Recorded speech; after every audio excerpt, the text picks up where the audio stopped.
Savar EPZ সহ অন্যান্য কারখানায় সমহারে পুরুষ শ্রমিক নিয়োগের দাবিতে বিক্ষোভ করেছেন চাকরি প্রত্যাশীরা। সকালে বিক্ষোভকারীরা ঢাকা ইপিজেডের নতুন এবং পুরাতন জোনের প্রধান ফটক দুটিতে অবস্থান নিয়েছে। শ্রমিকদের কারখানায় প্রবেশে বাধা দেয় বিক্ষুব্ধরা। পরে তারা নবীনগর চন্দ্রা মহাসড়কে অবস্থান নিয়ে বিক্ষোভ করতে থাকে। এই সড়কটিতে বন্ধ হয়ে যায় যান চলাচল, দেখা দেয় তীব্র যানজট।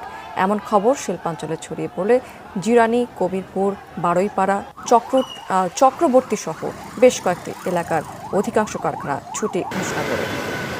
বিক্ষোভের খবর পেয়ে এলাকায় সেনাবাহিনীর টহল জোরদার করা হয়েছে ইতিমধ্যে এবং মোতায়েন করা হয়েছে বিজিবি মোতায়েন।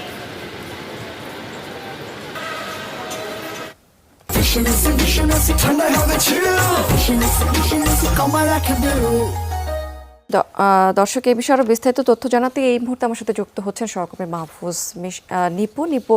এখন কি অবস্থা দেখতে পাচ্ছেন বিক্ষোভের এবং দাবি বিষয়ে